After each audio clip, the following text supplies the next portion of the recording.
이 영화를 상영을 했는데요. 얼마 전에 다녀오신 피렌체 영화제 특별전에서도 이 영화를 또 선보이기도 했습니다. 아무래도 배우님한테는 이제 비트는 좀 빼야 뗄 수 없는 그런 영화인 것 같은데 좀 어떠신지?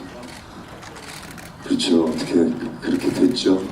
그리고 사실 촬영 비트라는 영화를 선택하고 촬영을 하고 또 그때 당시 극장에서 상영을 한 이후에도 이 비트라는 영화가 저에게 평생 이렇게 따라 차석같이 붙어서 계속해서 아주 중요한 어떤 영화가 될 줄은 몰랐어요. 근데 아마 이제 미니라는 캐릭터에 대한 어떤 영미 이런 것들, 그리고 그때 당시 90년대의 어떤 사회 환경 그리고 교육 시스템에서 이렇게 소외된 어떤 젊은 청춘의 외로움 이런 것들이 민에게 잘 이렇게 투영이 돼서 아마 그 감정을 오랫동안 간직해 주시고 또 저를 통해서 이렇게 바라봐 주시는 것 같아요. 사실 저희가 민을 못 만날 뻔했더라고요. 제가 알기로는 처음 김성수 감독님께서 시나리오를 전했을 때 고사했다고 저는 알고 있어요. 그랬다가 다시 이렇게 출연을 하게 된 이유 기억나시나요 혹시? 네. 아니에요. 사실은 비트가 아니라 그 김성수 감독님 이제 장편 첫 번째 영화. 다른 거를? 네네. 그 장편 첫 번째 영화 시나리오를 주셨는데 시나리오가 이렇게 되게 외국 영화 같은 시나리오예요. 그래서 이게 우리나라 그때 뭐 저도 경험은 별로 없었지만 이게 우리나라 영화도 가능할까? 그래서 이제 장르가 뭐였습니까? 그게 저거였죠. 갑자기 제목이 생각이 안 나네. 영화화 됐어요. 그래서 다른 배우. 영화화됐어요? 그래서 이제 그때 서울극장 옆에서 호프집에서 만나서 이제 맥주를 마시면서 이제 아주 어렵게 선생님 이거는 제가 못할 것 같습니다. 하더니 갑자기 가만히 계시더니 네. 그럼 이제 말 놓지 뭐. 우리 편하게 맥주 한잔하고 헤어집시다. 그리고 이제 헤어졌어요. 그리고 이제 감독님 뭐 영화 만드신다는 소식 듣고 또 응원도 하고 그랬는데 사실 이제 그렇게 감독 첫 번째 인연이 그렇게 되면은 그 두 번째 작품 시나리오를 바로 또 전달하기는 힘들고 네. 그리고 또 마음적으로 애정이 떨어졌을 거 아니에요. 정이 떨어졌을 텐데 주시는 거예요, 비트를. 근데 그 비트를 주실 때 그 모습이 되게 멋졌어요, 저는. 그래서 뭐 시나리오를 받으면서 이거 웬만하면 그냥 해야 되겠다 라고 생각을 해서 이렇게 시나리오를 봤더니 또 시나리오도 마음에 들고 그래서 하게 됐죠. 약간 마음에 부채감이 좀 있으셨네요. 약간. 부채감이라기보다는 어떻게 보면 그 감독님의 그렇게 좀 뭐라 그럴까 쿨한 어떤 담대한 이렇게 사람을 대할 때 그리고 배우와 작품과의 인연을 어떻게 보면 이렇게 전 감정에 연연하지 않고 새롭게 이렇게 다가가 올 수 있는 분이구나라는 생각 때문에 그 영화 어제 그 굉장히 오래간만에 또 감독님 만났어요. 근데 오늘 이 행사 때문에 일부러 만난 건 아닌데 어떻게 하다 보니까 만나서 네. 그분 행사하는 건 알고 계세요? 어제 딴 얘기하느라고 얘기를 못 드렸어요. 근데 아까 문자를 드렸는데 확인을 안 하고 계시는 거예요. 그 감독님하고 이 영화의 상당 부분을 이제 신림이나 관악구, 동작구, 용산구에서 촬영한 걸로 알고 있는데요. 이 일대가 또 실제로 정우성 씨가 이제 여기에서 자라시고 뭐 이렇게 뭐 지내신 그런 곳으로 또 알고 있는데 그래서 촬영할 때 좀 이제 감회가 내가 또 이렇게 놀던 곳 뭐 이런 곳이기 때문에 좀 남달랐을 것 같다라는 생각이 좀 많이 들었습니다. 좀 어떠셨나요? 촬영할 때는 이렇게 또 뭐 그런 특별함을 못 느꼈던 것 같아요. 오히려 이제 공간 자체에 대한 익숙함 때문에 더 그 공간에 잘 되어 들어갈 수 있었던 것 같고 그리고 그렇기 때문에 이제 미니가 그 공간에 안에 있는 미니가 더 자연스럽게 보여주실 수 있지 않았나라는 생각을 하게 되네요. 네. 저는 사당하면 아마 정성 배우님을 좋아하시는 분들 많이 알고 계실 텐데 그 서중여고 앞에서 아르바이트를 어릴 때 하셨다고. 서문여중고 앞에서. 네. 그래서 덕분에 그쪽에 매출이 엄청나게 쭉 올랐다는 얘기를 들었거든요. 혹시 그때 기억도 좀 나시나요? 약간? 네. 그때 난리였죠. 아 근데 궁금한 게 난리였었어요. 난리. 그때 나이로는 알바를 할 수 없지 않았나요? 그 한 번은 이렇게 저희가 이제 2살 터울 누나가 있어요 위에. 근데 누나가 뭐 들어오더니 뭐 시무룩한 시큰둥 남자가 아니라서 안 되나 뭐 이런 뭐 혼잣말을 하는 것 같아요. 그래서 왜 했더니 아르바이트를 하려고 그 아르바이트생 구한다고 해서 거기 들어갔는데 남학생만 뽑는데 그러길래 그래 그래서 제가 이제 그때도 키가 컸거든요. 그래서 재수생이라고 거짓말을 했어요. 방학제니까 예. 재수생이라고 하니까 이렇게 긴가민가 하는데 반은 믿고 반은 안 믿고 그냥 이렇게 뽑은 것 같아요. 잘생기니까 믿고 싶었겠죠. 그렇죠. 네. 이쁘장한 남자애가 아르바이트 하겠다고 하니까. 근데 이제 제가 됐어요. 그래서 이제 아르바이트 시작했는데 하교 시간만 되면은 학생들이 쫙 다 지나가요. 이 멕시칸 앞을. 그래서 이 주인 누나가 혼자 막 나가요. 그래서 어딘가 갔다 와요. 그러면 또 시무룩해서 이렇게 밖에서 이렇게 혼자 바닥 발로 맨 바닥 차고 있고 그러더라고요. 알고 봤더니 이 멕시칸을 지나서 더 큰 길가에 있는 인디안이라는 경쟁 햄버거 가게 거기 아르바이트생 형들이 뭐 잘생겼던 거예요. 그쪽으로만 다 갔던 거예요. 근데 제가 이제 일하기 시작하고 얼마 있다부터 갑자기 이쪽으로 오기 시작하는 거죠. 역전하는 사람. 네. 그러더니 얼마 있다부터 이제 인디안 사장이 여기 와서 보고 가더라고요. 네. 그래서 아주 재밌는 경험이었던 것 같아요. 충분히 즐기셨나요 그때 그 느낌들을? 지나오니까 네. 즐긴 거지. 그때는 그때 인기가 있었다라는 걸 살짝 알긴 했던 것 같아요. 편지도 많이 받고. 근데 사실은 이제 제가 그 아르바이트를 해서 제가 용돈을 벌어서 제 친구들한테 뭔가 같이 나눠줄 수 있는 게 더 재밌는 거예요. 같이 뭐 또 햄버거 가게 갖고 오면 또 내가 만든 햄버거도 해주고 물론 제 돈을 또 내기도 하고 그런 것들이 좀 제가 알기로는 급여도 좀 많이 받으신 걸로 알고 있는데 그랬죠. 그때 시급이 원래 800원을 받을 수 없는 시급이었는데 350원이었나? 시급이 800원까지 올라가고 그리고 나중에 뭐 잘했다고 보너스 또 10만 원씩 받고 그랬던 여러분 얼굴이 잘생겨야 됩니다. 아니에요. 여기에서 지금 여러분들이 놓치고 있는 건 내가 햄버거를 잘 구웠다라는 거예요.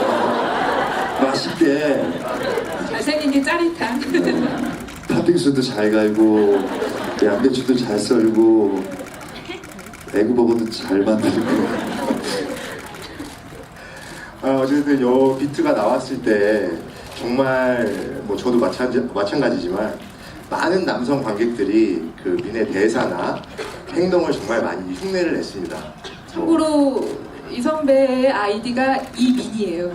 진짜 그 기자 보시면 기자 민 바이라인도 이민으로 나갑니다. 아니 제가 이게 뭐 그냥 여담이지만 왜 그러셨어요? 미안하지만 회사 아이디는 이민으로 했는데 네이버 아이디는 이민으로 하려고 그러니까 다 돼 있는 거예요. LEEMIN도 있고 MEAN도 있고 다 있는 세상 거예요. 많은 남자들이 이민 아이. 정말 인기가 장난이 아닙니다. 그래서 그 당시에 뭐 이런 인기를 좀 체감을 하셨는지 좀 궁금해요. 제가 인기 사람들이 날 좋아하는구나 이게 인기라는 거구나라는 걸 또 생각을 못했던 것 같아요. 사람들이 날 좋아해 주는구나 정도였지. 이게 인기라는 거구나. 이제 내가 스타가 됐구나. 그런 어떤 자각은 없었던 것 같아요. 그리고 뭐 청춘의 아이콘이라는 수식어가 붙으면서 여기에서 빨리 빠져나가야 되겠다라는 생각을 더 했던 것 같아요. 어떤 이미지로 저가 규정 지어지는 거에 대한 어떤 반발감 그리고 두려움 이런 것들이 있었던 것 같아요. 그리고 사실 사실은 이제 그 비트라는 영화, 예민이라는 캐릭터를 통해서 제가 영화가 갖는 사회적 파급력, 그리고 배우라는 직업의 파급력, 이런 것들을 알게 됐고, 그러니까 이걸 잘 써야 되는 거구나 라는 생각도 했던 것 같고, 또 이제 가끔 지나왔을 때, 아이, 그때 그 인기 좀 더 즐기지 그랬니? 좀 더 여유 있게 좀 놀아보지 그랬어? 그런 생각도 하는데, 10대부터 계속해서 이렇게 사회에서 나라는 사람을 만들어가기 위한 어떤 끊임없는 걸음을 계속 걸었던 것 같아요. 그러다 보니까 비트라는 거에 딱 멈춰 설 수가 없었던 것 같아요. 그래서 계속 이제 다음에 다른 뭔가를 더 채워서 나라는 애를 더 이렇게 자꾸 발견하고 완성해 나가는데 더 치중을 했던 것 같아요. 조숙한 편이었다고 해야 될까요? 뭘까요? 그때? 그냥 혼자 돌아다니면서 생각을 많이 하니까 어릴 적부터도 이제 학교 나와서 이제 제도권 밖으로 뛰어나왔잖아요. 그래서 길거리로 혼자 나와서 아무것도 없는 상황에서 이제 이 세상에 내게 뭐지? 내 거를 찾아야지. 그리고 나는 어떤 사람이 돼야지. 그런 생각들을 계속 했던 것 같아요. 이제 특히나 아까 사회적인 책임감을 말씀하셨는데 이게 사실 원래 청소년 관람 불가인데도 불구하고 당시 10대들이 굉장히 좋아했단 말이에요. 네. 뭐 나중에 얘기 들으니까 교실에서 뭐 단체 관람하고 비디오로 그랬다고 하더라고요. 뭐 100번 클럽도 있고 100번을 봤대요. 미친애인가? 100번을 어떻게 보지? 아니 제가 여러 이제 배우분들을 만나보면 뭐 조인성 배우라든지 뭐 이런 배우들도 다 이제 솔직하게 고백을 하더라고요. 10대 때 다 보면 안 되는데 다 봤다. 사실 너무 유해한 영향을 미치신 거 아닙니까? 그랬죠. 그랬어요. 하지만 또 그런 어떤 그런 후배들이 또 비트라는 영화를 보고 영화 배우의 꿈을 꾸고 또 영화 배우가 되기도 했고 그렇기 때문에 어떤 긍정적인 영향도 분명히 있었다라고 생각이 들고 사실은 이제 대다수의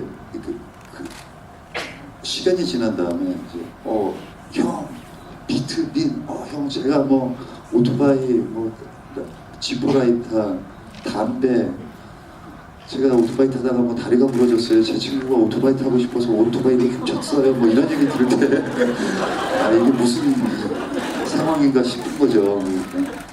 아 역할을 정말 조심히 해야 되겠구나. 그러다가 결정적이었던 거는 이제 똥개를 촬영하려고 밀양에 있는 고등학교에서 이제 촬영을 하는데 어두컴컴했을 때 이제 교실 안에서 촬영을 하고 있고 그래서 밖에 나와서 이제 제가 담배를 피는데 저쪽 어둠 속에 아이들이 계속 있었던 거예요. 그 영화 촬영하러 정신이 났다고 하니까 근데 어둠 속에서 멋있어 이 소리를 딱 듣는데 이 소문을 어디다 둬야 될지 모르겠는 거예요. 그래서 애들이 지금 나 담배 피우는 거 멋있다라고 하는 게 쟤들이 영향을 받는 것 같아요. 그 짧은 순간에 그냥 그러면서 더더욱더 이제 이 영화 배우라는 직업 그리고 영화가 갖는 어떤 사회적 파급력을 잘 써야 되겠구나 조심해야 되겠구나 그런 생각이 더 굳건해진 것 같아요. 아니 실제로 이렇게 이렇게 경험을 통해서 사용하신 그런 제품들도 있는지 사실 궁금했어요. 영화에 뭐 이렇게 반영을 하신 그런 게 혹시 있는지 궁금했어요. 사실 너무나도 많은 제품들이 호황을 누렸기 때문에 정우성 씨 때문에 가령 아까 말씀하신 뭐 지퍼라이터도 그렇고 로드맨 티셔츠라고 나이키 그때 당시에 구하기가 너무 힘들 정도였으니까 뭐 말보로 담배도 그렇고 CBR 오토바이 그리고 또 여러분 여기 더 보셨으면 잘 아시겠지만 두 팔을 벌리고서 오토바이 타기 굉장히 경쟁적으로 하던 그런 시기가 있었거든요. 사실 그런 거 보면은 뭔가 이런 반영을 갖다가 이런 아이디어 같은 거를 혹시 내신 거는 없으신지 아무래도 이제 나이대가 비슷한 그런 것들이 좀 있으니까 옛날이잖아요. 그 티셔츠는 제가 이태원을 뒤져가지고 찾은 거. 예전에는 제가 이제 영화나 드라마 촬영할 때 의상을 제가 다 했어요. 스타일리스트를 두지 않고 이렇게 이 씬에서는 어떤 느낌이고 어떻게 입어야지 해서 제가 막 바리바리 하기도 하고, 그리고 이제 이때는 뭐 스타일리스트를 두긴 했는데 이제 의상 선택이나 이런 거 다 했기 때문에. 근데 그렇게 이렇게 폭발이 될 줄 알았으면은 나이키에 전화 좀 할 걸 그랬어요. 너 줘야 되는 거 아니냐? 근데 이제 그런 어떤 개념보다는 그냥 내가 좋은 거를 했던 것 같고, 담배는 굳이 말씀 안 드릴게요. 그때 당시에 제가 이제 그 빨간 걸 피던 시절이라 자연스럽게 그렇게 됐고. 반영이 됐네요. 충분히. 그런 것보다 이제 미래의 정서에 대한 얘기를 했죠. 아니 진짜 저 인기에 대해서 계속 물어보니까 죄송하긴 한데 정말 마지막으로 한번 물어보고 싶은 게 정말 그 시대에 민이 가지고 있는 그 상징성이라는 게 어마어마하잖아요. 근데 궁금한 게 이게 다른 배우가 했어도 이런 느낌이 났을까? 지금처럼 불면으로 남아있을까? 또 정말 많은 남성들이 지금도 뭐 왜 굳이 정성형일까? 많은 형들이 있는데 어떻게 생각하세요? 만약에 다른 배우가 비트를 했다면 지금처럼 민이 살아있을 것 같다고 생각이 드시나요? 안 되겠을 거예요. 그 감독님이 한참 지나고 얘기를 해주셨던 것 같아요. 제가 이제 비트 하기 전에 그 아스팔트 사나이라는 드라마를 했는데 그게 허영만 작가의 드라마인데 사실은 원작에는 제가 맡았던 그 캐릭터가 없었어요. 근데 드라마화하면서 제가 맡은 캐릭터가 들어갔는데 그 허영만 작가께서 그 아스팔트 사나이에 나오는 저를 다 보고 비트의 민의 영감을 받아서 그렸다라는 얘기를 감독님한테 하셨나 봐요.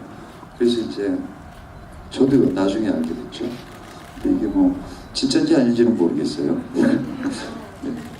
그래서 그래서 민이라는 애가 마에 나온 애가 이렇게 영상으로 툭 정우성이 튀어나왔을 때 어떤 비슷한 싱크로율이 좀 있지 않았을까라는 생각도 들고. 어떻게 보면 진짜 민보다 정우성에서 출발했다고 생각하니까 영화가 좀 다시 또 보이는 네. 느낌도 있네요. 네. 그랬던 것 같아요. 그리고 그때 민은 그때 정우성이 혼자 밖에서 방황하고 다닐 때 정서를 그대로 담고 있는 애예요. 네. 그때 왜 이렇게 방황하셨어요? 외롭잖아요. 막연하고 세상이. 지금은 안 외로우세요? 지금은 안 하는 거예요. 근데 그 외로움이 싫지도 않았어요. 저는 사실은 그냥 세상에 혼자 덩그러니 있다라는 게 왠지 뭔가에 연연할 필요도 없고 자유롭다라는 생각도 했었고, 그리고 뭐든지 이제 내가 만들면 된다라는 어떤 긍정적인 생각으로 있었기 때문에 그냥 밖에 세상에 혼자 덩그러니 서 있는 제 모습도 즐겼던 것 같아요.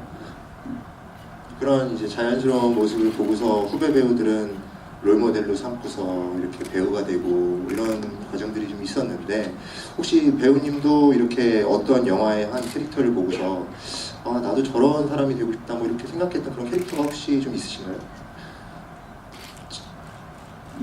저런 사람이 되고 싶었다라는 생각은 딱 롤모델을 삼지는 않았던 것 같아요. 그 어릴 적에는 그냥 TV로 계속 보던 뭐 서부 영화의 모든 그 총잡이들이 다 그때 당시에 히어로, 슈퍼히어로인 거죠. 서부 영화의 주인공들이. 그걸 보면서 이제 막연하게 뭔가 이렇게 그 자유로워 보이잖아요. 그런 이제 정서적인 이끌림에 계속 이렇게 영화라는 거를 하고 싶었던 것 같고, 10대 때는 이제 콩콩노아를 한참 주류였으니까 콩콩노아를 보면서 그 유덕화가 나오는 영화를 좋아하지만 유덕화처럼 돼야지라고 생각을 해본 적은 없었던 것 같고, 늘 그랬던 것 같아요. 누구처럼 되고 싶어라는 마음을 갖는데 그게 이루어질 확률은 별로 없잖아요. 네.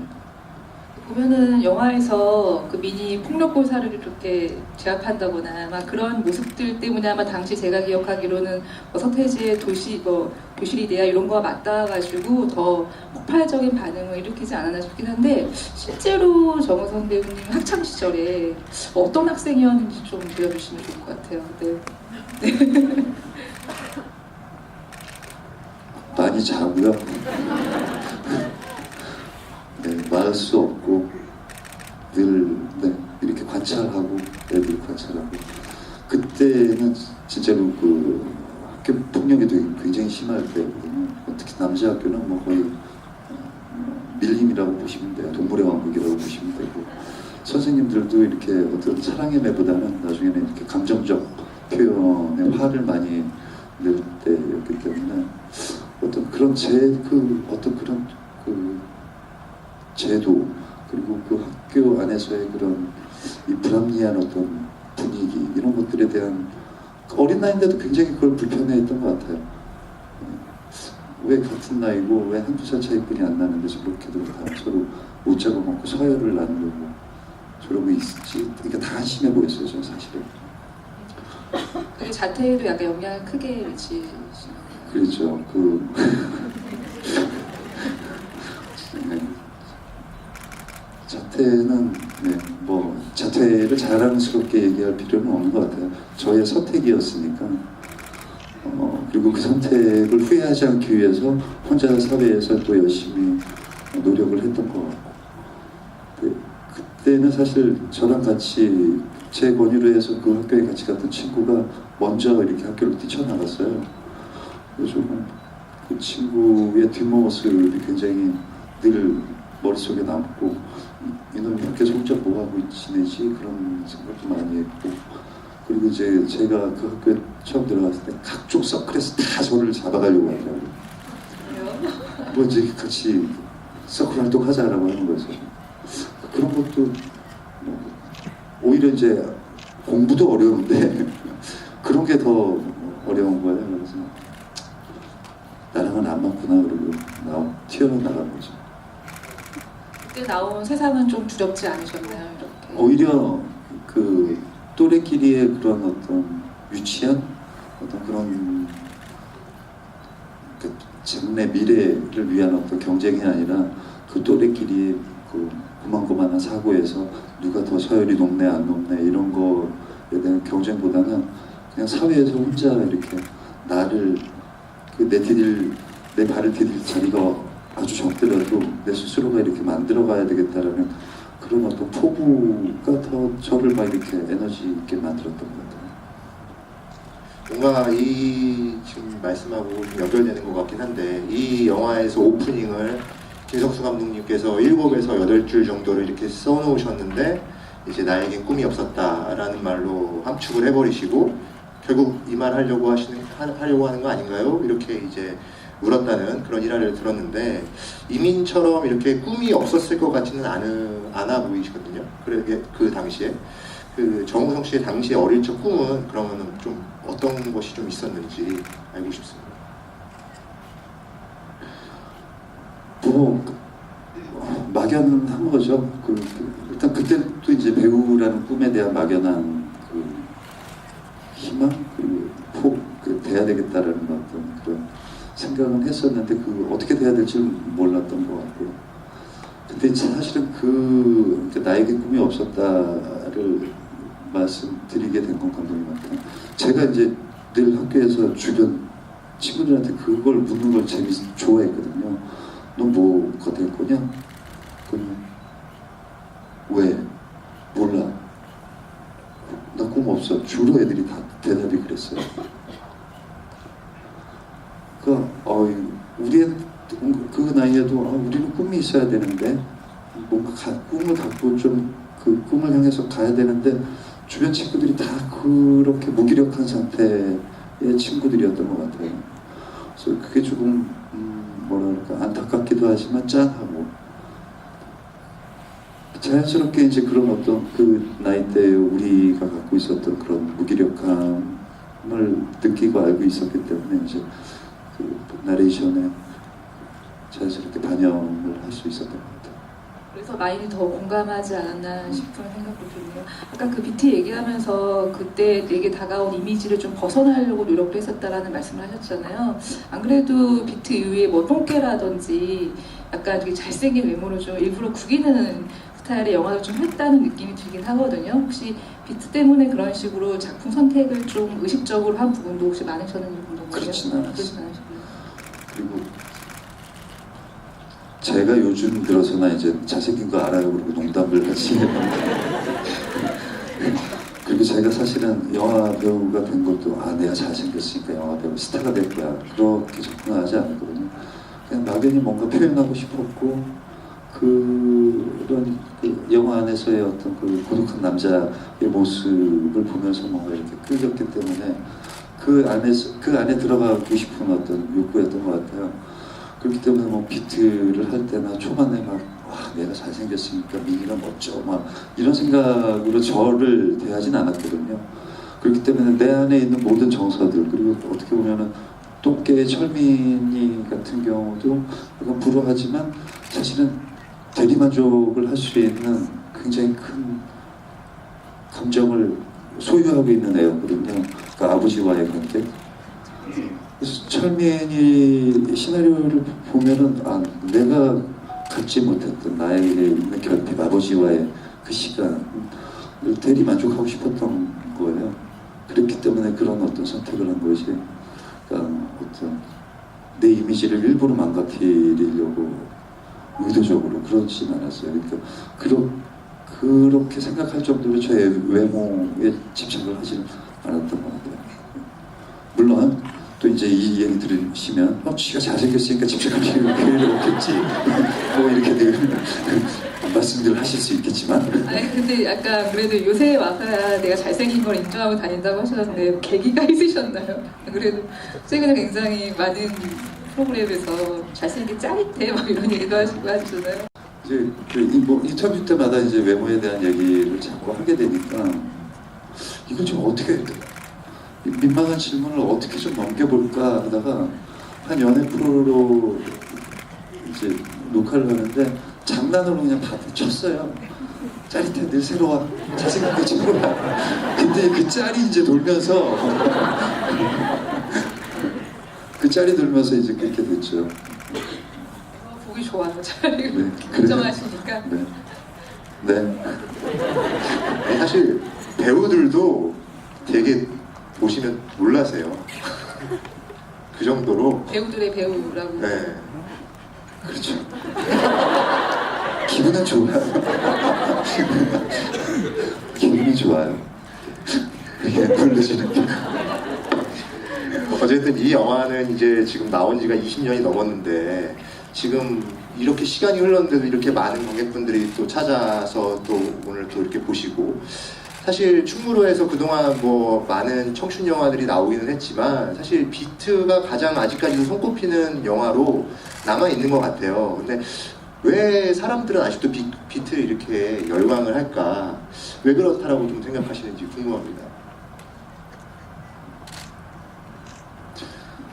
글쎄요, 뭐 이제 그때는 뭐 비트도 그렇고 태양은 없다도 그렇고 그리고 어떤 시대마다 이렇게 청춘에 대한 그림을 그리려고 하는 시도들이 있잖아요. 근데 요새는 그런 시도가 조금 줄지 않았나라는 어떤 영화를 만드는 사람 입장에서도 아쉬움이 들고 그리고 그때는 도전에 대한 두려움을 안 했거든요. 감독님들이 어떤 신인 배우를 캐스팅을 해서 본인이 투영하고자 하는 어떤 캐릭터를 완성하는데 두려움도 없었고 근데 점점 이제 시간이 가면 갈수록 뭐 산업화라는 명목 안에서 그런 어떤 도전의식과 어떤 모험에 대한 어떤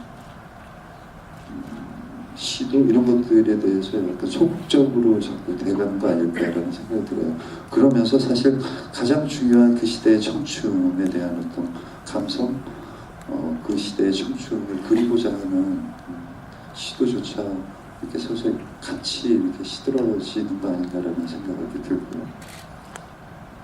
그 많은 인터뷰에서 나는 민을 죽이지 않았다라는 말씀을 하신 걸로 알고 있거든요. 그래서 그 말씀을 많이 하셔가지고 사실 그 아수라가 나왔을 때 저는 개인적으로 민이 살아 있었다면 아수라의 한도경같이 됐을 가장 슬픈 버전이 아닐까라는 생각을 하다가 최근에 증인을 보는데 증인의 순호를 보면서 민이 살았다면 가장 긍정적인 버전이 민이 순호가 되지 않았을까라는 생각을 하게 되더라고요. 그러니까 아무래도 우리가 민을 생각할 때 그가 살았으면 어떤 어른이 됐을까라는 생각을 꾸준히 하다 보니까 그런 어른에 대해서도 아마 가지고 계신 생각이 좀 남다르지 않을까라는 생각을 하게 돼요. 그렇죠. 옛날에는 진짜 이렇게 영화 편 딱 끝나고 이렇게 좀 파티하고 집에 들어갈 때 이렇게 울컥울컥해요. 특히 이제 미니 같이 이렇게 죽음을 맞이하는 어떤 캐릭터를 끝내고 나면 그래서 이제 그때 좀 파티 끝나고 집에 딱 돌아갈 때 미니를 잘 성장시켜야지, 나와 함께 잘 살게 해야지, 그런 결심을 했던 것 같고. 글쎄, 오히려 이제 저는 그렇게 이제 미니라는 저와 닮은 아이를 성장시켰기 때문에 어떻게 보면은 지금 다른 캐릭터를 영화화했을 때 미니가 성장을 했으면 그 캐릭터가 되지 않았을까요? 라는 어떤 그런 상상은 안 하는 것 같아요. 오히려 더 그냥 저 역시도 너무나도 큰 행운, 어떻게 보면 인생에서 어떤 선택지에서 큰 행운들이 있었기 때문에 이렇게 잘 성장을 했다라고 생각이 들거든요. 그렇기 때문에 그런 제가 인생에서 맞은 진짜 행운들을 민과 이렇게 함께 나눠서 이렇게 성장시켰다라고 생각하고 싶어요. 그 비트 이후에 오랫동안 이제 아웃사이더라든지 사회 밑바닥의 이제 반영웅 캐릭터를 이제 주로 많이 맡으셨잖아요. 하다못해 이렇게 멋들어진 이런 조폭 같은 것도 연기한 적이 없으시다가 최근에 와서야 이제 뭐 더킹에 출연하신 그런 캐릭터 그런 이제 막 요즘 들어서야 이제 그런 캐릭터를 이제 맡으시고 계신데 좀 계기가 좀 있으신지 궁금해요. 좀 그렇게 갑자기 변하시게 된 계기가 좀 궁금하기도 하고, 전혀 다른 상반된 그런 이미지를 이렇게 보여주시는 입장에서 좀 소외도 좀 남다르실 것 같거든요. 그런 연기를 하시는 데 있어서. 어떤 특별한 계기보다는 이제 그만큼 지나온 어떤 시간이 저에게 많은 경력을 줬기 때문에 그 경력 안에서 이제 조금 더 자유로운 시도를 더 확장할 수 있는 나이인 것 같고, 또 저희가 오히려 그렇게 또 자유롭게 활동을 해야지 어떻게 보면은 후배들도 또 다른 어떤 새로운 도전에 있어서의 어떤 과감함을 보이지 않을까라는 생각도 들기 때문에 어떤 한 영화에서 내가 주인공이어야 돼, 나만 멋있어야 돼, 이런 생각을 안 하게 된 것 같아요. 그리고 어떻게 보면은 이게 영화계라는 게 각자의 제작사 그리고 각자 배우들의 어떤 활동, 물론 이제 각자 그 배우들끼리나 감독들이나 이렇게 건전한 경쟁을 하지만 저는 다 이렇게 한 동료, 한 회사에 있는 한 무리라고 생각을 하거든요. 그렇기 때문에 그런 어떤 시기에 있어서의 어떤 시도들이 영화 전반적으로 어떤 영향을 미칠지에 대한 것도 재미있잖아요. 그런 것들도 해볼 수 있는 것 같고, 그렇죠. 아웃사이더 역할이 좀 좋았어요. 제가 늘 혼자였기 때문에 뭔가 이렇게 다 갖춰진 애가 뭔가 어떤 어려움을 극복하는 캐릭터보다는 뭔가 안 갖춰진 캐릭터가 자꾸 극복해내려는 그런 의지를 보이는 게 좋았고, 조폭은 사실은 비트 때문에 이제 조폭은 절대 하면 안 되겠구나 그런 생각을 했었던 거고, 멜로도 보면은 물론 이제 신데렐라 컴플렉스를 건드린다라는 어떤 시장 논리에 의해서 멜로의 주인공이 다 재벌이잖아요. 그게 전 너무 좀 싫더라고요. 우린 다 평범한 사람들끼리 다 너무나도 아름다운 반짝반짝한 사랑을 하는데 꼭 그렇게 아주 클리셰한 캐릭터의 멜로에만 왜 저렇게, 물론 그건 이제 상상이기 때문에 대리만족하고 싶고 그럴 수 있죠. 뭔가 완벽하게 모든 게 다 갖춰진 누군가에게 사랑을 받고자 하는 그런 어떤 개인적인 인간으로서의 아주 아름다운 소망일 수도 있지만, 근데 배우로서 꼭 굳이 그런 것들을 다 이렇게 따라갈 필요는 없다고 생각이 들거든요. 정우성이 하면 정우성스러운 멜로를 또 찾을 수도 있고 만들 수도 있고, 그래서 또 그 멜로의 주인공 남자의 어떤 확장을 또 다양하게 할 수도 있다고 생각이 들고요. 지금 멜로 얘기 나와서 그러는데 멜로 안 하시지 좀 꽤 되신 것 같아요. 또 그렇죠. 네. 그립지 않으신가요? 그리워요. 네. 멜로 늘 그리워요. 시나리오가 안 들어오나요? 실제로 그 멜로 시나리오가 굉장히 귀했어요. 한동안. 아무래도 이제 그 영화라는 게 시대적 정서를 따라갈 수밖에 없고, 자꾸 이제 사회 시기적인 어떤 문제를 대두하다 보니까 요 근 몇 년 영화들 보시면 다 어둡잖아요. 뭔가. 근데 앞으로는 이제 조금 밝은 영화들이 나올 시기가 됐다라고 생각이 들어서 이제 좋은 멜로들이 많이 기획이 되지 않을까라는 생각도 들고, 제일 하고 싶은 건 사실은 그 로맨틱 코미디죠. 저는 옆에서 대화를 말씀하시는 거 들으면서 또 한 번 느낀 게, 좀 느끼실지 모르겠지만 정우성 배우님 약간 3인칭 화법을 쓰세요. 정우성은요, 정우성은 내가 아니고. 그러니까 이게 사실 자칫 잘못하면은 좀 이상해 보일 수 있는데 전혀 그런 위화감이 없으신 게 좀 오늘도 다시 한번 느끼지만 새롭다. 네. 제 버릇 중에 하나가 저를 늘 객관하게. 객관하다 그거는 빠져나가시는 네. 근데 연관해가지고 어쨌든 제가 생각하기에 이제 정우성 배우님은 이제 남녀 불문 다 좋아하는 배우라는 생각도 들고, 또 작품의 성패와 관련 없이 어쨌든 15년 넘게 쭉 정상을 지켜오신 배우잖아요. 감사합니다. 네, 다 그렇게 느끼시지 않나요? 네. 그 비법이라고 하면 딱히 없겠지만 그래도 딱 봤을 때 어떤 것들이 나를 이렇게까지 계속 사랑을 받게 했나라고 생각하시면은 좀 떠오르는 게 있으신가요? 네. 글쎄요, 그 흥행에 연연하지 않았던 게, 그러니까 성공을 해도 난 당연히 성공을 해야 될 사람이고 나는 내 성공을 해야 돼 라는 생각을 한 적도 없고, 실패를 해도 이 실패가 결코 실패만은 아니야. 이 안에서 분명히 내가 얻은 것이 있어. 그러니까 이게 모든 게 다 과정이라고 생각을 했기 때문에 꿋꿋하게 뻔뻔하게 계속해서 이렇게 내 활동을 했던 것 같아요. 그렇지 않았으면 이제 어떤 뭐 하나의 성공이나 하나의 실패에 자꾸 집착하거나 연연했으면은 그게 이제 전반적인 활동을 하는데 분명히 영향을 미칠 수밖에 없다라고 생각이 들거든요.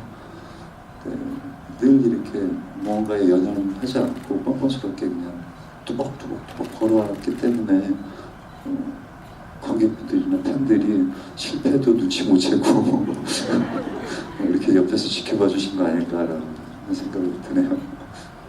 아무래도 이 영화도 이제 만드신 김성수 감독님의 뭐 페르소나 뭐 이런 얘기도 나올 정도인데, 이제 24살 때 비트, 25살 때 태양은 없다, 29살 때 무사, 이제 40대 들어서 아수라. 예, 50대가 이제 되시면, 50대가 되시면 그냥 그 김성수 감독님하고 또 작품을 많이 하시게 된다면 좀 이제 이번에는 좀 어떤 작품을 좀 보여주고 싶으신지. 모르겠어요. 그분이 뭘 하고 있지. 어제도 뭐 그런 얘기 안 하셨나요? 네, 아니 뭐 시나리오 지금 작업하고 계시는데 뭐 50대 전에는 할 것 같아요. 왜냐면 이제 그 무사 이후에 거의 그쵸 20년 만이죠. 20년 만에 이제 아수라라는 작품을 하면서 굉장히 왜 그 사이에 더 많은 작품을 함께 못했지라는 서로의 교감을 했거든요. 그렇기 때문에 감독님도 이제 더 많은 활동을 감독으로서 열심히 하시려는 의지가 아주 충만하시고요. 그렇기 때문에. 근데 무엇을 하실지는 모르겠어요. 뭔가 이렇게 뭘 쓰고 있어 라고 하는데 그걸 또 제가 안 묻고요. 왜냐면 아수라 때 감독님이 진짜 내가 하고 싶은 얘기가 있어. 네. 기다려봐. 그리고 이제 한 2년 있다가 이제 시나리오를 줬는데 이게 뭐지 싶었거든요. 이게 뭐지? 이게 뭘까? 시나리오 읽었을 때 진짜 너무 이해를 못 하겠더라고요. 이 아저씨가 미쳤나? 근데 그게 또 김성수 감독님이고 그런 어떤 그 많은 고민 속에서 한도병에게 녹인 그리고 안남이라는 가상도시를 만드는 그런 어떻게 보면 그 작가로서의 어떤 이 세상을 선과 악의 구조로 놓고 봤을 때 약간 어떤 악에 대한 어떤 무기력함의 관조적인 시점 뭐 이런 것들이 아수라에 녹아 있는 거거든요. 그렇기 때문에 그걸 작업을 하면서 그걸 느낄 때는 굉장히 또 멋진 작업을 함께 하고 있다는 것 때문에 굉장히 기뻤고 다음 작품도 아마 또 그런 뭔가 본인이 진짜 하고 싶은 얘기를 하지 않으실까 또 그러길 기대하고 응원해드리고 싶고. 아니, 갑자기 궁금해진 건데 어떻게 이렇게 관계를 맺었길래 이렇게 끈끈한 관계가 두 분이 형성이 됐는지 그거 참 궁금합니다. 첫 번째 버전이 나온 두 번째 인연으로 더욱더 끈끈하게 되지 않았나 싶어요. 아니 다른 감독님들은 정우성 씨하고 친해지고 싶다 이런 얘기를 이렇게 하시는 분들도 저한테 계신데 마음을 잘 안 여는 것 같다 이런 얘기들을 하시는 분들도 계시거든요.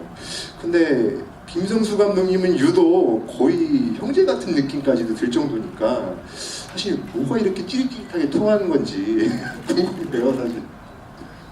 그게 뭔지 모르겠어요 사실. 띠동갑이거든요 저랑. 그 감독님도 소띠고 저도 소띠고. 근데 왜 그런지 모르겠어요. 아무튼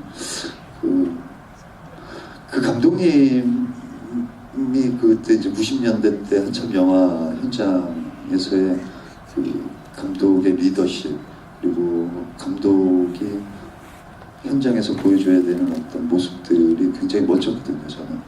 그리고 김성수 감독님과 함께 작업을 하면서 영화 작업에 대한 전반적인 어떤 이해를 할 수 있었던 그 좋은 선생이기도 했고 선배이기도 했고 그리고 또 늘 친구처럼 저를 대해주셨고 그냥 어떻게 보면은 제가 유난히 감독님을 좋아해서 좋아하는 게 아니라 감독님이 저를 그렇게 잘 이끌어 주셨고 감독님이 좋은 사람이어서 좋아하는 거예요.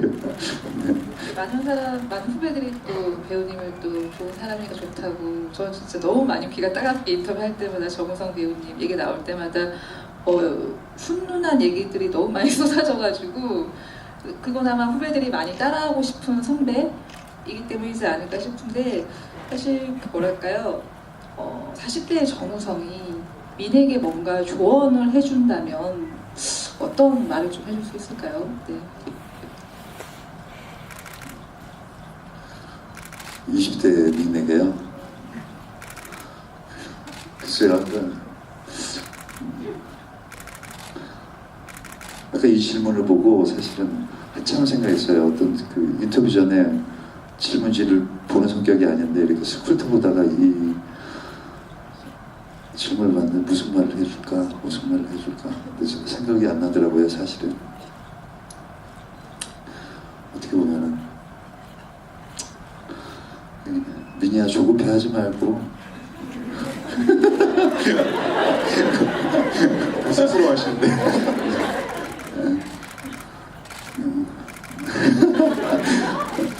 왜냐면 민이를 내 마음속에 넣고 키웠거든요.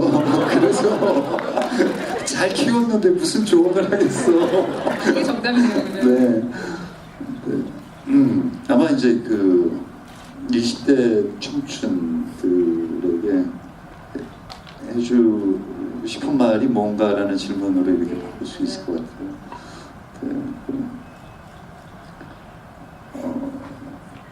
특히 이제 요새 20대 분들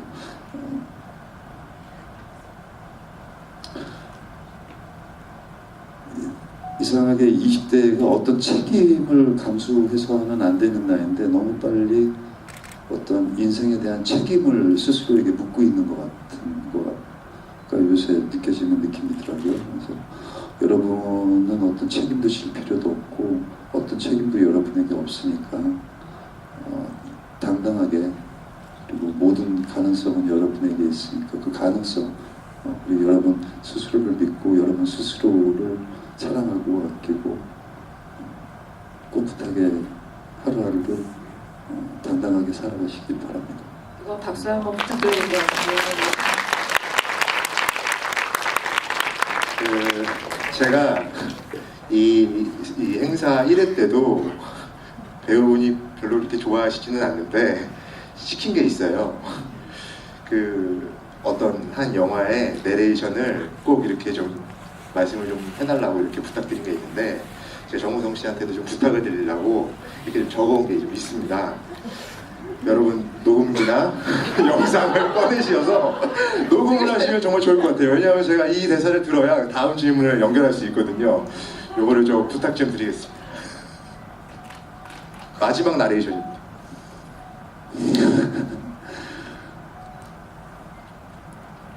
이게 되게 어려운 부탁하시는 거예요 지금. 왜냐면 네. 나에겐 꿈이 없었어. 하지만 로미야, 지금 이 순간 그리운 것들이 너무 많아. 환규와 태수, 그리고 너와 함께했던 수많은 시간들이, 그 모든 것들이 아름다운 꿈처럼 느껴져. 로미야, 보고 싶어. 하지만 너에게 갈 수가 없어. 박수 한번 쳐주세요. 영화의 감동이 올라오네요. 네. 지금 저 진짜 거짓말 아니고 정말 지금 소름 돋았어요. 그래서 저는 감정 안 내려고 했었어요. 왜냐면 그 나레이션 녹음실에서 녹음할 때 이렇게 감정이 너무 막, 그 감정이 있잖아요. 그 감정으로 돌아갈까봐 자꾸 참았어요. 여기서 갑자기 울컥하면은 마지막 질문인데요. 이민의 대사처럼 아름다운 꿈으로 느껴지지만 다가갈 수 없는 사람이나 추억이 배우님한테도 있으실 것 같은데, 쉽게 말해서 배우님이 지금도 그리워하는 옛 기억이 있다면 하나만 좀 말씀을 좀 부탁드리겠습니다.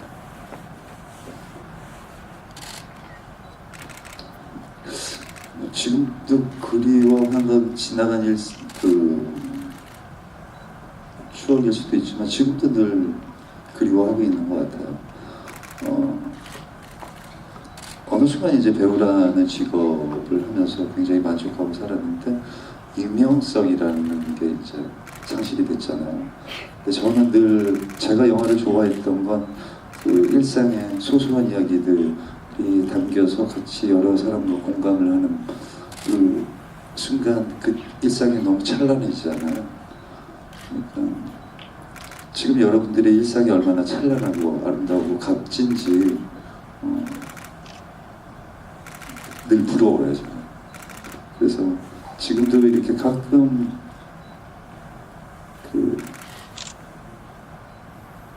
돌아가고 싶다 그런 생각이 들 때는, 아무것도 배우도 되기 전에 아무것도 없을 때 막연할 때 이렇게 길거리에 우두커니 서가지고 이렇게 지나다니는 사람들을 이렇게 보면서 나는 저 안에 어디에 섞일까 이렇게 막연히 상상할 때, 그때가 제일 순수하고, 그리고 그때 그 막연함의 무한한 가능성이 되게 멋졌던 것 같아요.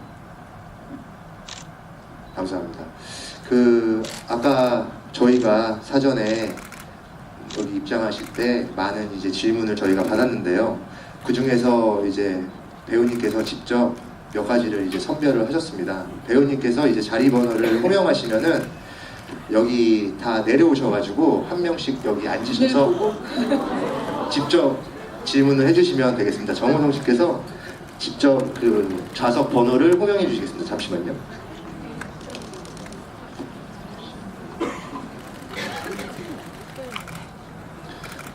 F12.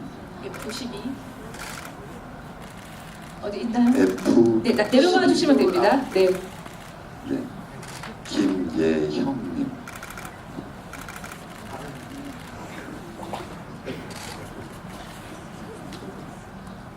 HR 13번. HR 13번.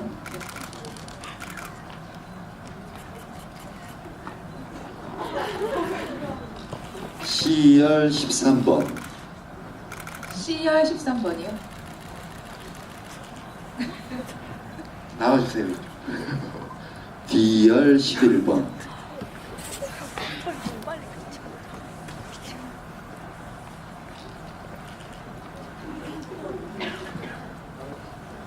K4. K4.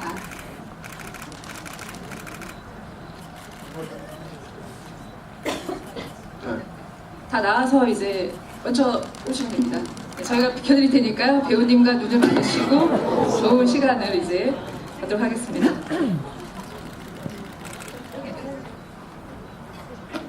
아니, 한 분만 나오셔야 되는데. 너무 조급하신 것 같아요.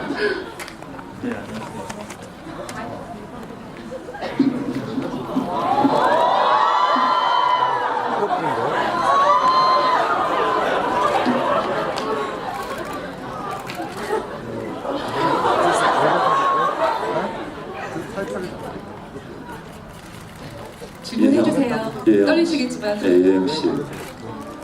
네, 안녕하세요. 요즘 재밌게 본 영화가 궁금합니다. 드라마나 다큐 뭐든 괜찮아요. 네. 요즘 재밌게 본 영화는 가버나움이라는 영화 재밌게 봤어요. 그린북도 나쁘지 않았고요. 네. 가버나움은 뭐 영화 스토리도 스토리지만 이렇게 영화를 만드는 늘 영화 현장에 있는 사람으로서 그 주인공 두 소년과 그 아기의 연기는 그게 감독의 연출 지시로 일어날 수 있는 그런 연기가 아니거든요. 그러니까 마치 현장에서 일하는 마법 같은 순간을 진짜로 감독이 인내하고 이렇게 담아낸 그런 장면들이 꽤 있는 것 같아요. 그래서 그런 어떤 영화 스토리적인 거 외에 어떤 그런 현장을 아는 사람으로서의 그 작업이 얼마나 굉장히 값진 있고 굉장히 짜릿했을지 아니까 굉장히 또 재미있었어요. 그리고 다큐멘터리는 그 베트남 전쟁이라는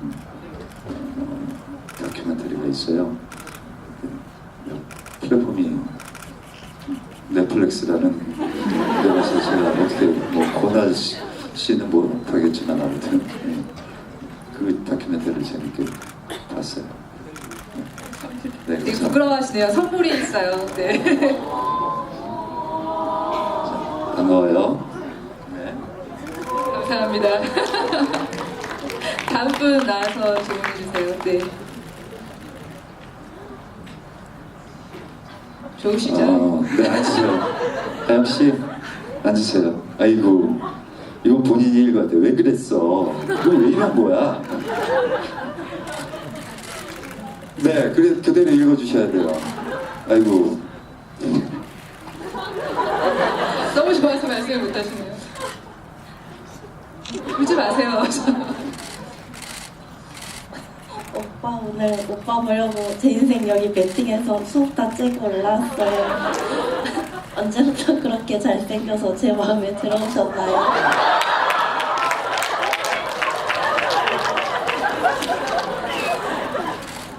어디서 올라왔어요? 전주요. 전주에서 올라왔어요.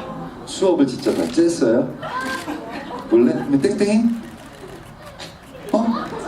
사실 부모님도 모르시는. 큰일 났다. 큰일 났다. 네. 아유, 고맙다고 해야 되나? 이럴 때 어떻게 하지? 왜 그랬어? 멀리 와줘서 너무 고맙고, 오빠는 언제부터 잘생겼냐면, 아저씨, 뭐, 오빠라고 해야 되나? 아저씨라고 해야 되나? 태어날 때부터, 할 때부터. 반가워요. 생기셨어요. 알아요, 이제. 안 찍게 됐어요. 반가워. 내려갈 때 그러면 또 조심히 내려가야 되겠다. 네. 감사합니다. 이거 네. 네. 찍어요. 네. 아까 예형 씨도 찍을 거 그랬는데.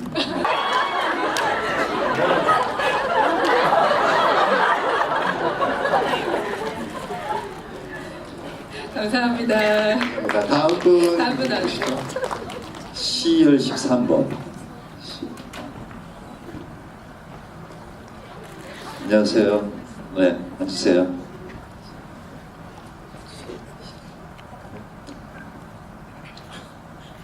네, 아이 지우다노. 네, 네, 20년 된. 와, 20년 된 지우는 네, 사인해드릴게요. 일단 질문은 해보세요. 20대의 정우성과 40대의 정우성은 어떤 점이 다른가요? 많이 능청스러워졌고요. 말수도 많이 늘었고요. 20대 때는 내가 현장에서 뭘 나눠야 될지는 잘 몰랐고 방법도 몰랐는데 이제 40대가 되니까 나눌 수 있고 내가 주도적으로 나가 뭔가 이렇게 현장에서 뭔가를 해도 괜찮은 나이가 된 것 같아서 좀 더 편안해진 것 같고요. 네. 그 외에는 그 외에 늘 모든 거를 당연하게 생각하지 않고 감사하는 거는 똑같이 아직 20대나 40대나 같습니다. 여전히 잘생기셨어요. 네, 20대나 감사합니다. 아, 그럼요. 축하드립니다. 사인해드려야지 빨리. 준비가 펜을 곧 준비드릴게요.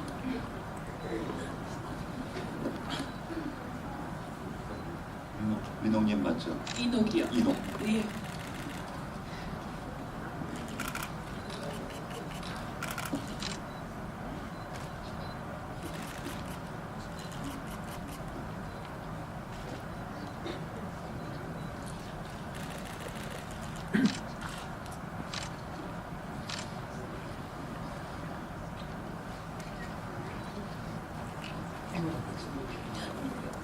세 분 나오도록 할게요. D11. D11. 수현 씨. 비트로 이행시 지어주세요. 자, 같이 띄울게요. 비밀스러운 트림. 비밀스러운 다시 기회를 드려야 될 것 같은데. 네? 이거 야심작이었는데? 다시 하라고요? 네. 얼마나 멋져, 비밀스러운 트림.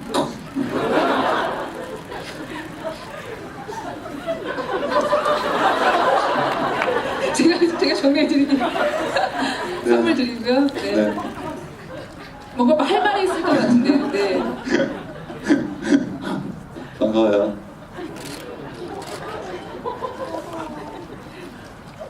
오. 오늘 개타셨네요. 감사합니다. 마지막 분 이제 나와 주십시오. 네, 다희 씨. K사. 네, 안녕하세요.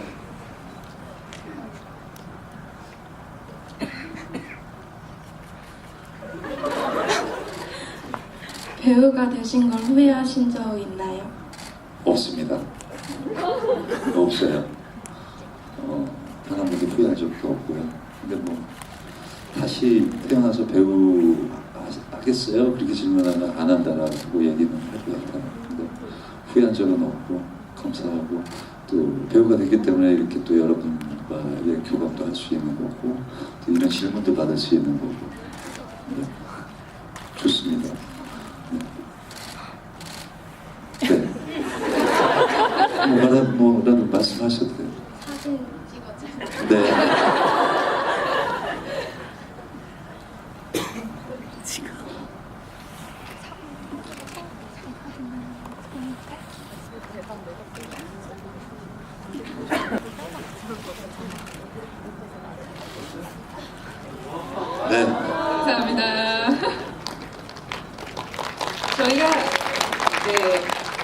사실 오늘 행사 제목이 스타 체어인 만큼 롯데컬처웍스에서 이제 정우성 씨를 위해 특별한 의자를 준비했어요. 그래서 이 행사 이름이 스타 체어이기도 하고요.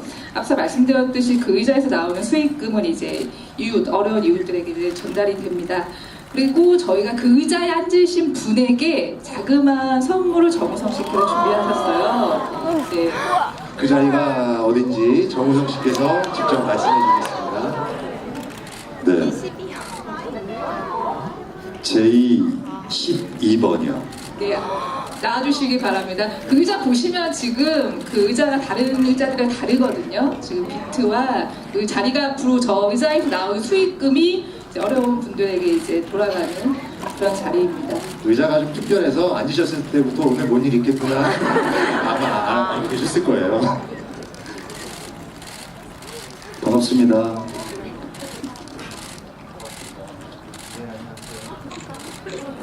정우성 자리에 앉으신 첫 관객이십니다.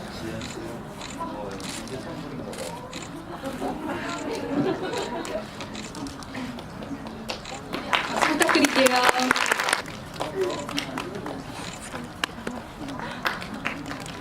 네.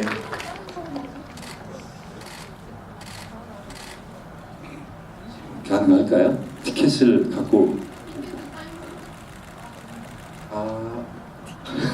여러분 괜찮으세요? 네. 네, 빨리 갔다 오세요. 저희가 마지막에 전체 단체 사진 찍을 거니까요. 조금만 기다려주세요. 저희가. 네. 조심하세요. 아, 네. 제가 부동신.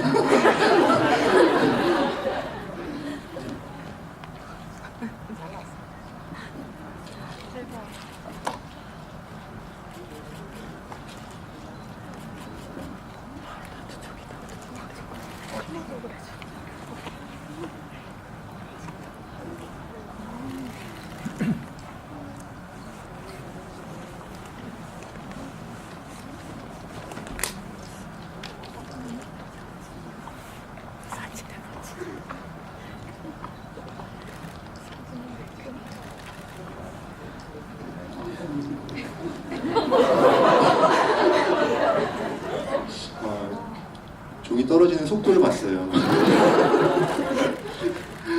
네네, 들어가시면 됩니다. 네, 감사합니다.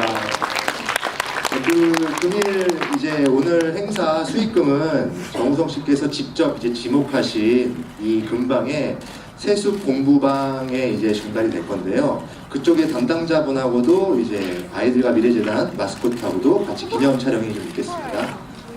마스코트 나와주세요. 넘어지겠어요, 마스코트.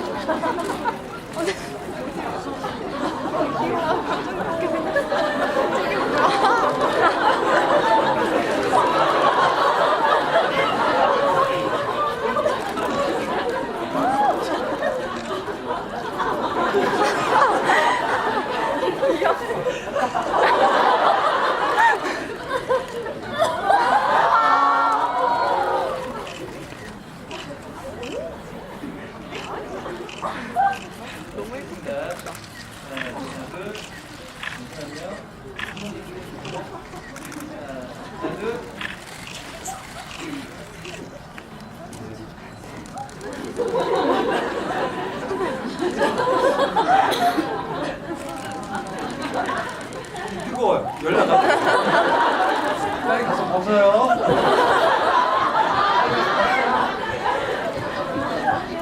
안녕 하고 한번 안녕. 벗어요 이제. 벗다. 네, 박수 한번 부탁드리겠습니다.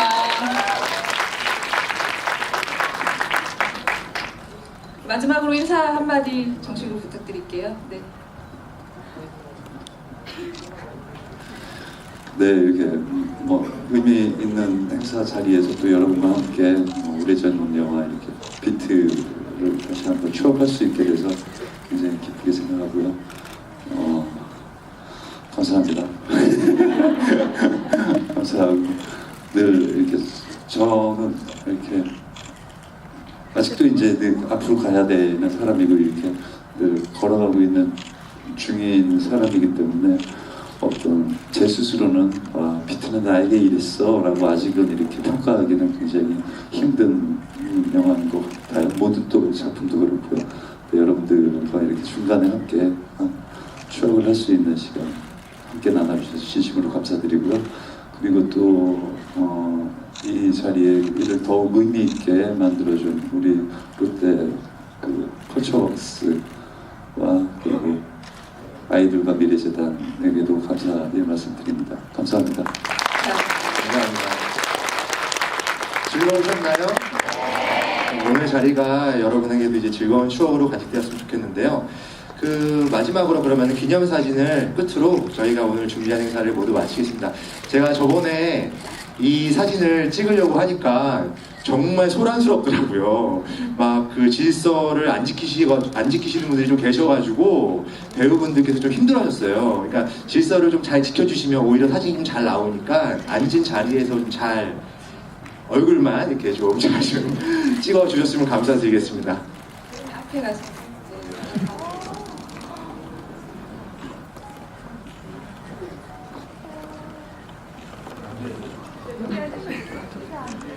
여기요?